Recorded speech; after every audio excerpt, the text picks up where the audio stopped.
Hi everyone, Sabrina here from Scrappy Tales Crafts, and today I'll be showing you part 2 of the My Monthly Hero Arts June 2019 card kit. For card 6, as promised, I'm going to show you the coloring of an elephant. So I'm just going to lay down some of this gray watercolor onto the elephant. And while that dries, I'll work on the headpiece. So I chose various colors from the palette. For the toenails and the tusks, I use that light beige color. And I'm not adding any shadows because these are really tiny areas. And I wanted the focus to be on the elephant itself. So for the most part, the body of the elephant is pretty dry. So I'm going in with a pretty dry paintbrush, or Wink of Stella brush, should I say. And I'm adding some darker color. I am still using that same gray. And you can get a lot of hues with just this one color, depending on how much water is on your brush. But basically I'm adding the darker color on the right-hand side of my elephant. The light source is coming in from the top left, so most of my shadows are on the bottom right-hand corner. I'm also adding some darker color where body parts are attached. So for instance, the ears would have a shadow that is given off by the head of the elephant.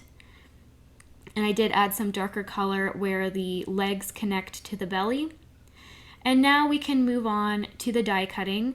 I'm going to die cut some grass. Right now I'm showing that I'm cutting white grass. I do end up changing my mind and I will cut out black clouds and black grass. And then I'm also going to cut out a Dara circle. Right there is the die set that I used. I'll link it down below. It's a Elizabeth Craft Sahara tree die set. So I'm going to use that circle die cut as my mask to be a sun. And I wanted to create sort of like a sunset scene. So I'm starting off with a red Distress Oxide and now an orange. And then I don't have a yellow Distress Oxide, so I'm going to use my yellow Distress ink. And I can't really tell the difference between the two when they're side by side. But everyone says that the oxides are chalkier, which is true. But when I added the yellow, I didn't really see a difference there. And whatever was on my yellow life-changing brush, I just added to the sun. I wanted obviously the sun to be lighter than the background, so that's why I didn't re-ink my brush. So I decided to stamp my sentiment right in the center of the sun. I chose You Amaze Me. And then I can start adhering the black grass that I cut along with the black clouds that I die cut. And the clouds were supposed to be the leaves on the Sahara tree, but I thought they would work perfectly for small clouds. And I'm going to adhere one over the sun and then the other two around the sunset. And after I adhere these clouds, I make a drastic mistake here. I thought it would be cool to have flying birds in the distance, and you would think drawing an M would not be difficult, but it is for me. And I, to say the least, did not like how those birds turned out, so I just ripped off the cloud and I'm going to glue it right on top of that bird. And then I decided to move my elephant more towards the sun to cover that third bird. And I still have one flying, but it's going to be a lone wolf. It's not going to have any buddies with it. I thought the one bird that I made was decent and I didn't have to cover that one, so basically my panel is done. I kind of wish I matted this with some black cardstock, but I didn't.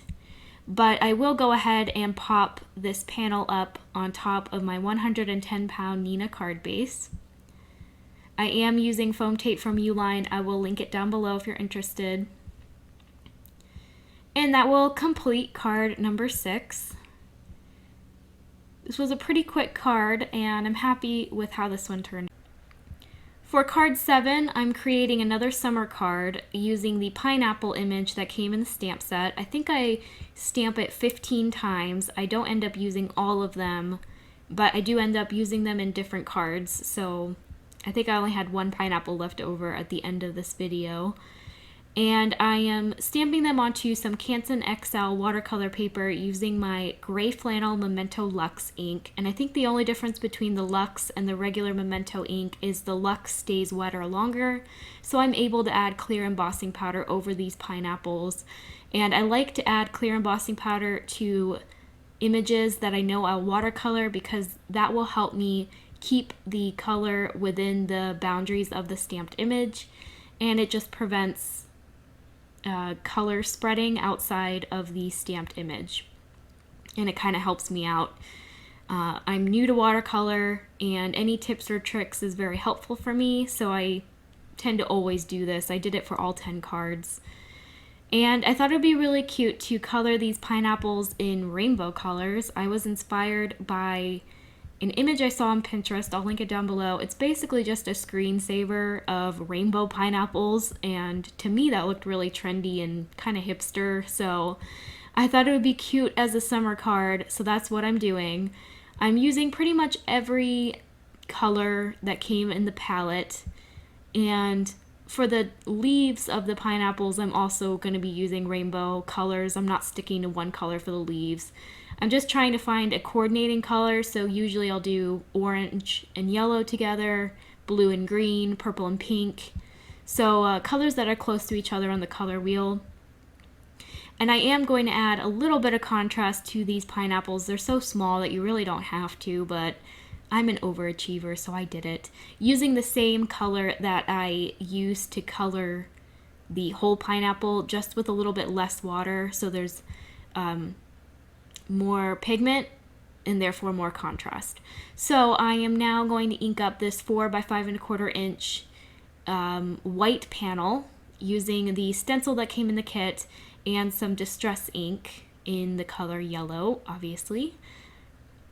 And I thought the background was a little too bright, and it kind of washed out my pineapples, so I think the vellum helps the pineapples to stand out more. So I decided to use that. And now I'm just arranging my pineapples in a way that I like. I kind of went for a zigzag effect, and I tried to glue them or arrange them in a way where I didn't have to cut any of them. And you could do that. I think that makes it look more like a patterned paper, but I just did not want to cut these pineapples. So I think I did an okay job with spacing them out. So I'm going to use my art glitter glue and adhere all of these pineapples onto the vellum sheet. I did cut the vellum to be slightly smaller than the yellow panel, so the edges will have a little bit brighter color peeking through since the vellum won't cover the entire panel.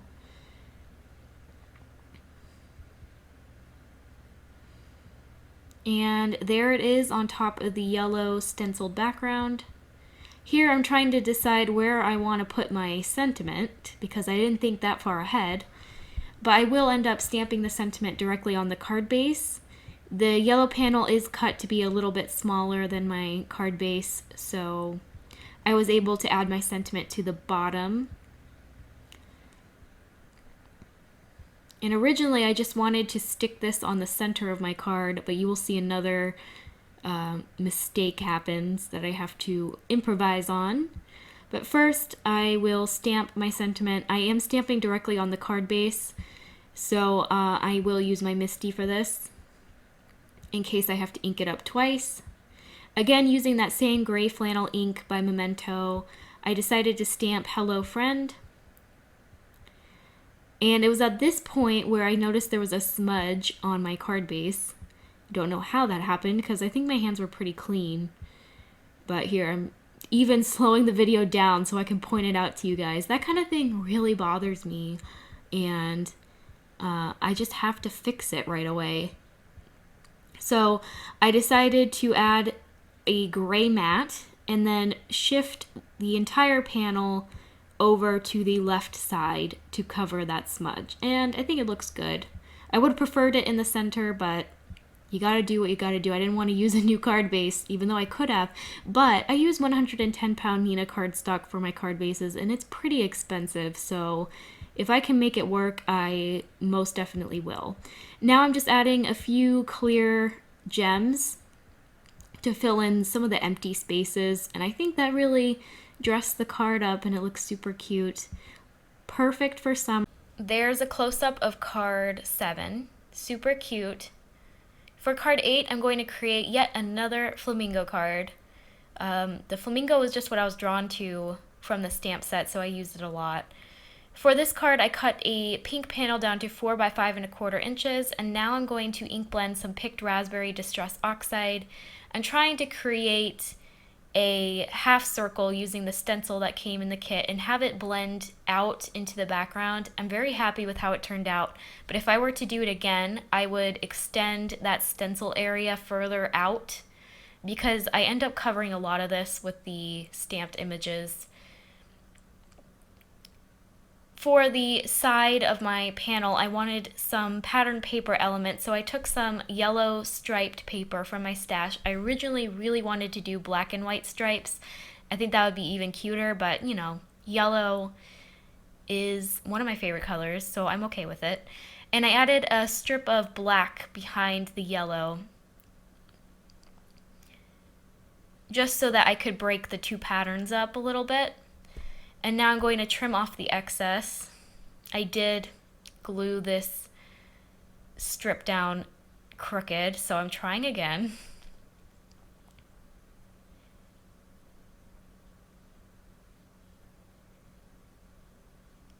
And off camera, I stamped my sentiment, "You Are My Paradise," onto some black cardstock with white embossing powder. I trimmed it out into a rectangle shape.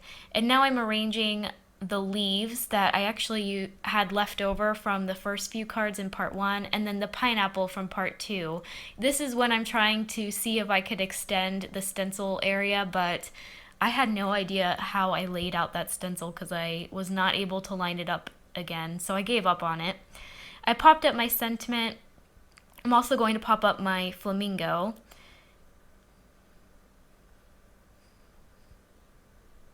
And then for the leaves behind the flamingo, I'm going to adhere with my art glitter glue straight onto the panel. The pineapple I decided to pop up. This kit was wonderful for making summer cards, as well as obviously the jungle themed cards. So I really enjoyed this kit. It's probably my second favorite that came out this year.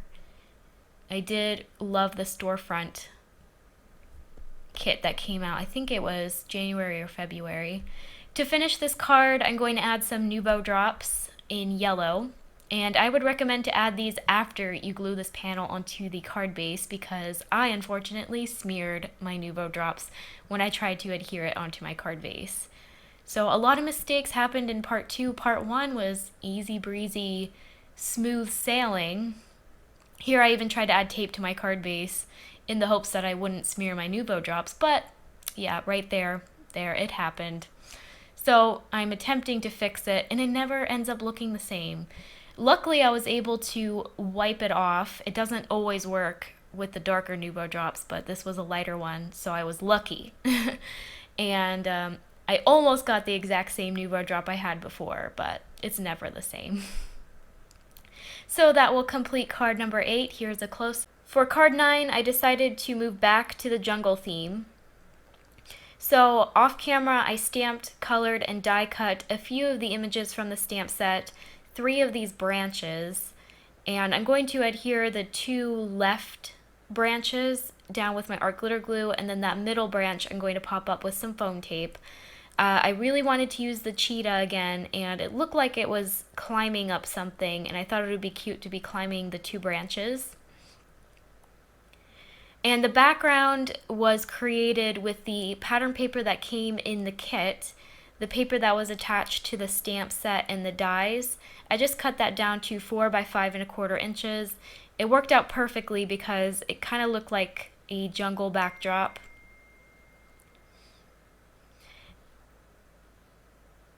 And now I'm going to work on my sentiment. I originally wanted to stamp "Sending a Jungle of Joy" directly onto this background using some white embossing powder, but I didn't use an anti-static tool and there was just no recovering that. So I did off camera stamp and white heat emboss the sentiment onto some black cardstock. I'm now going to pop up my sentiment, and I'm also going to pop up my little cheetah. I'm going to add art glitter glue to the portion where it overlaps with the branch, just so that the cheetah is flush against the branch.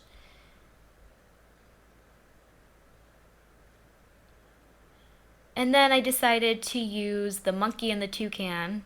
This time I colored the monkey to look like a capuchin monkey. I think that's what this monkey is, so I don't know why in part 1 I colored it brown, but it suddenly occurred to me that maybe that's a capuchin.